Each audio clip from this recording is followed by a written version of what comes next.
একদিন বনের মাঝে কচ্ছপ এবং খরগোশ দৌড় প্রতিযোগিতা করার সিদ্ধান্ত নিল।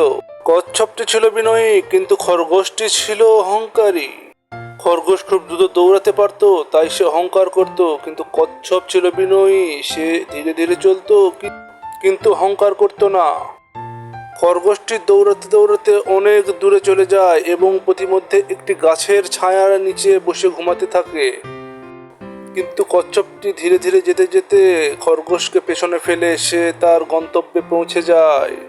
খরগোশটি ঘুম থেকে উঠে দেখে কচ্ছপটি অনেক দূরে এগিয়ে গেছে এবং জয়ী হয়ে গেছে। প্রতিযোগিতার পথিমধ্যে একটি নদী থাকাতে কচ্ছপটি নদী সাঁতরিয়ে আগে চলে যায়, কিন্তু কচ্ছপটি অনেক ঘুরে আসতে আসতে দেরি হয়ে যায়।